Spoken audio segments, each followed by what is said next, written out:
Hi, I'm Donna Schimmel, one of 3 women partners at the Disruptive Element. We are a leadership performance company that focuses on improving success for individuals, for teams, and for organizations.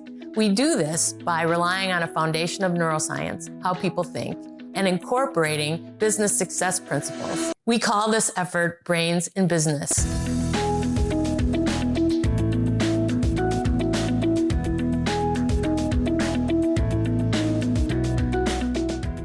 Today, we're going to take a look at when knowing gets us stuck.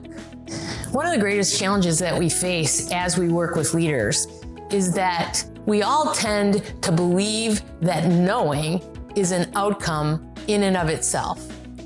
Stephen Covey has said, "To know and not to do is not to know." Our experience shows us that there are really 3 myths that get us stuck in knowing rather than doing. The first one is that I have the capacity to assess my own behavior and that I am able to completely on my own make a judgment about how it is that I'm showing up. Myth number 2 is just because I understand doesn't mean I'll do. Knowing and doing are completely different. A really simple example is thinking about being a passenger in a car versus being a driver in a car. When I'm riding, I'm not paying attention in the same way as when I'm driving.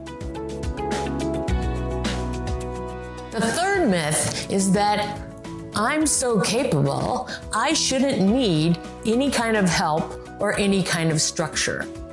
Unfortunately, we value complexity, when in reality, just a simple approach with a simple tool that can be repeated over time with the help of someone else is the way that we're actually able to make change. So 3 tips for getting unstuck. The first is to rely on a feedback source that isn't you. It's really important to enlist truth tellers in your life, people that can give you legit, real, authentic feedback about how you're showing up and what they see, and then being able to receive it without a lot of defensiveness. Second tip is to rely on why thinking, not how thinking. Our prefrontal cortex gets tired with goal-directed behavior and action steps. And when it gets tired, it falls into habits, things that happen by default. In order to counteract that, we have to move into visualizing what success or new success might look like and repeat that in order to create new habits.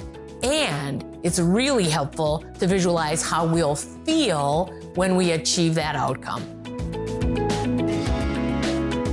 The third tip is probably one we've talked about before, which is relying on repetition. What we know is that practice makes permanent. We have to persist at a new habit long enough that it's able to replace the old habit. So hopefully, if you're like me, once in a while you get stuck by that promise that knowing in and of itself is an end. We want you, I want me, to be able to move into doing. And I hope these tips will help you move to action and get unstuck.